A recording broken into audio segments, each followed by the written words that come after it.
नमस्कार दोस्तों, स्वागत है आप सभी का मेरे YouTube चैनल पर। आज के इस वीडियो में हम लोग जानेंगे परमाणु के अंदर पाए जाने वाले अवपरमाणवीय अवपरमाणवीय आणवीय कण कौन कौन से होते हैं और उनकी डिटेलिंग भी हम लोग यहाँ पे करने का प्रयास करेंगे।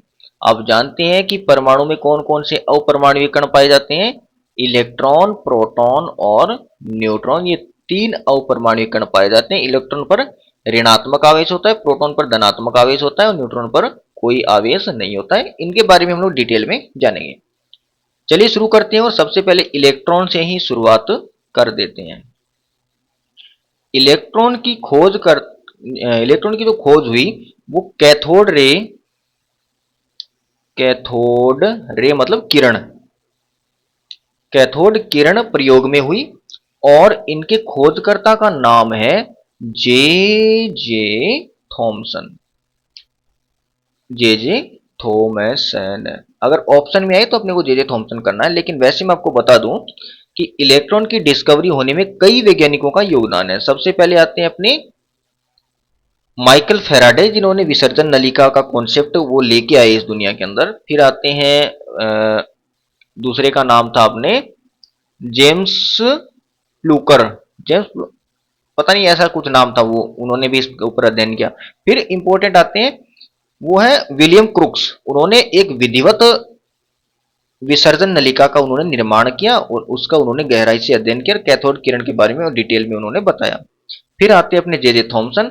इन्होंने इलेक्ट्रॉन की खोज करी, एक ऐसा कण जिसके ऊपर ऋणात्मक आवेश है जिससे कैथोड किरणें बनी होती हैं। इसकी डिस्कवरी हमारे जे जे थॉमसन ने करी थी। हम लोग कक्षा 11 के लिए पढ़ रहे हैं, इसलिए बाकी वैज्ञानिकों के ऊपर इतने ज्यादा हम लोग गौर नहीं कर रहे हैं। वैसे वो इंपॉर्टेंट है, ठीक है ना। और जो 2 नंबर वैज्ञानिक मैंने बताया उनका नाम था जूलियस प्लूकर, है ना।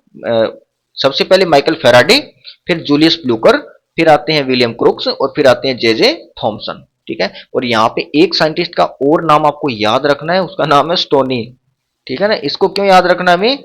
स्टोनी को हमें इसलिए याद रखना है क्योंकि इलेक्ट्रॉन को इलेक्ट्रॉन नाम इन्होंने दिया था, है ना। और इंटरेस्टिंग बात यह है कि इलेक्ट्रॉन की खोज इन्होंने बाद में की, नाम इन्होंने पहले दे दिया था, ठीक है। तो इलेक्ट्रॉन की खोज की बात ये होगी। ऑप्शन में हमें कौन सा करना है? जे जे थॉमसन। ना मिले तो स्टोनी, और वो भी ना मिले तो फिर विलियम क्रोक्स, ठीक है। इस प्रकार से बढ़ते जाएंगे, पहली प्राथमिकता इनको देनी है, ओके। उसके बाद में नंबर 2 के ऊपर हमें क्या करना है? इलेक्ट्रॉन की खोज हो चुकी है और जे जे थॉमसन का दूसरा काम हमें यहाँ पे लिखना है, वो है EYM की वैल्यू, माने आवेश द्रव्यमान अनुपात की गणना करने वाले भी जे जे थॉमसन है। इन्होंने बताया कि इलेक्ट्रॉन की आवेश और द्रव्यमान का अनुपात होता है 1.75882 इंटू 10⁻11 कूलॉम पर केजी होता है। ये बात भी कोई किसने बताई? जे जे थॉमसन ने बताई। और उसके बाद में अगले साइंटिस्ट आते हैं जिसका नाम है मिलिकन। मिलिकन। और मिलिकन ने क्या बताया?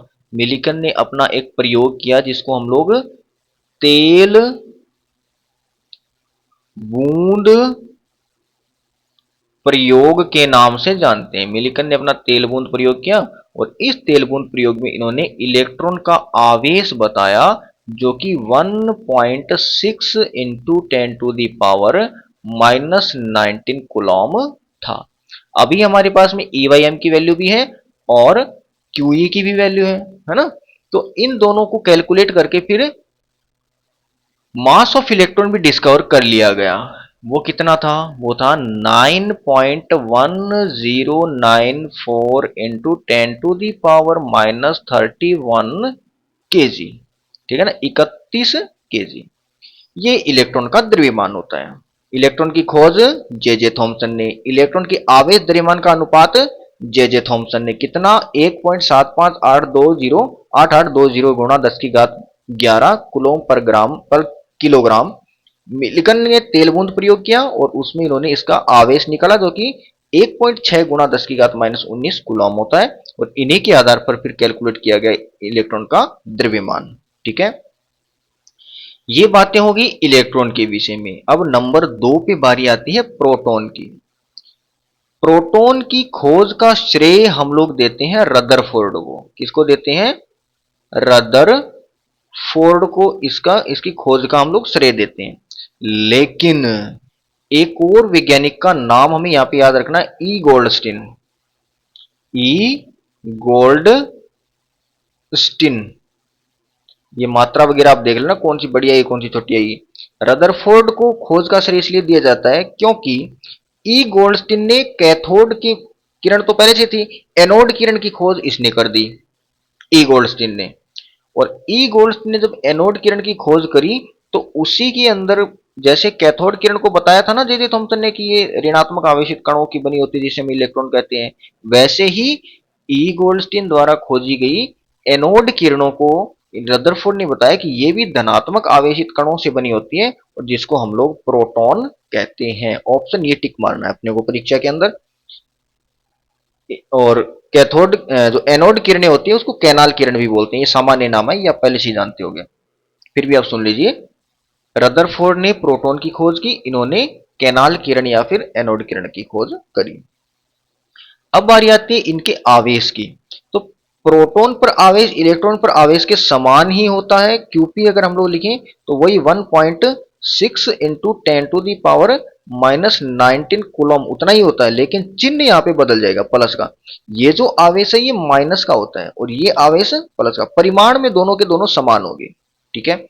द्रव्यमान की अगर बात करें तो प्रोटॉन का जो द्रव्यमान होता है वो डायरेक्ट आप याद रखना 1.67262 इंटू 10⁻⁻27 किलोग्राम। ग्राम में आप बदल लेना भाई, 1 किलोग्राम में 1000 ग्राम होते हैं उस हिसाब से। ये इसका द्रव्यमान होता है। अब देखो इसका द्रव्यमान तो -31 तक जा रहा है, इसका 27 तक, तो बहुत ज्यादा गुना हो गया ये, है ना, बहुत भारी पार्टिकल होता है इससे। प्रोटॉन की खोज हो गई, इसका आवेश हो गया, इसका द्रव्यमान हो गया, और कहां खोजा गया इनको? एनोड किरण के अंदर। एनोड किरण प्रयोग में इनको ढूंढा गया, ठीक है, इनको कैथोड किरण में और इनको एनोड किरण के अंदर। तीसरे नंबर पे आता है एक न्यूट्रॉन। न्यूट्रॉन भी पाया जाता है परमाणु के अंदर। कहां पाया जाता है? नाभिक में पाया जाता है। और न्यूट्रॉन जो होता है इसकी खोज कब हुई? जब बेरिलियम नाभिक के ऊपर अल्फा कणों की बौछार करवाई गई, तब जाके न्यूट्रॉन की खोज हुई। और किसने करी ये खोज? तो इसकी खोज करने वाले वैज्ञानिक का नाम है जेम्स चैडविक।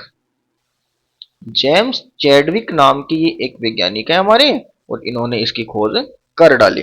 रदरफोर्ड ने क्या किया था? रदरफोर्ड ने नाइट्रोजन पर अल्फा कणों की बौछार करवाई थी। इन्होंने क्या किया? बेरिलियम पर अल्फा कणों की बौछार करवाई थी। तो बेरिलियम पर जब अल्फा कणों की बौछार करवाई जेम्स चैडविक ने तो उसको न्यूट्रॉन मिले। नाइट्रोजन पर अल्फा कणों की बौछार कराई रदरफोर्ड ने तो उनको प्रोटॉन मिले, ठीक है। प्रोटॉन का आवेश कितना होता है याद रखना। प्रोटॉन पर न्यूट्रॉन पर आवेश कितना होता है? तो याद रखना न्यूट्रॉन पर कोई आवेश नहीं होता। प्रोटॉन पर आवेश होता है और न्यूट्रॉन पर कोई आवेश नहीं होता। अगर इनके द्रव्यमान की बात करें, एक सेकंड, क्या हो गया? हाँ, ये पेन में एक बटन होता है जो अचानक से दब जाए तो ये फिर अपने आप चलने लग जाता है ना। तो चलो फिर से देखते हैं। न्यूट्रॉन का जो द्रव्यमान होता है, न्यूट्रॉन का द्रव्यमान कितना होता है? वो इसके जैसा ही होता है, इसके जैसा, लेकिन इसे थोड़ा सा ज्यादा होगा। कितना ज्यादा होगा? वो होगा 1.67। यहां तक तो सेम हो गया, देखो इसका भी 1.67 है, इसका भी 1.67 है। और इससे आगे देखो ऐसे लिखना 493 इंटू 10⁻⁻27 किलोग्राम, ठीक है ना। बाकी देखो सारे के सारे सेम है, इसमें 626 आएगा और इसके अंदर 493 आएगा, बस इतना सा डिफरेंस है। तो द्रव्यमान के हिसाब से ये दोनों एक दूसरे के पास पास है, मतलब लगभग एक दूसरे का समान सा ही द्रव्यमान है। लेकिन इलेक्ट्रॉन के द्रव्यमान की तुलना में ये बहुत ज्यादा भारी होता है, इस बात को आपको याद रखना है। इलेक्ट्रॉन, प्रोटॉन और न्यूट्रॉन परमाणु में कहां पाए जाते हैं वो भी देख लो। जैसे ये कोई परमाणु है, ये परमाणु का मैंने नाभिक बना दिया और ये पूरा का पूरा परमाणु का बाह्य नाभिकीय भाग बना दिया। मान लेना कि एकदम गोल है, ठीक है ना। तो परमाणु का जो नाभिक होता है बीच वाला होता है नाभिक, और नाभिक में पाए जाएंगे प्रोटॉन और न्यूट्रॉन, और ये वाला जो भाग है इसको बाह्य नाभिकीय भाग बोलते हैं, इतने भाग को, मतलब पूरा इतना चारों ओर, इसको बाह्य नाभिकीय भाग बोलते हैं। इसमें इलेक्ट्रॉन पाए जाते हैं। परमाणु का द्रव्यमान निर्धारित करने का काम ये दोनों अवपरमाणु करेंगे और आयतन निर्धारण करने का काम ये अवपरमाणु कण करेगा। माने किसी भी परमाणु का कितना द्रव्यमान होगा वो इस पर निर्भर करता है कि उसमें न्यूट्रॉन और प्रोटॉन कितने हैं।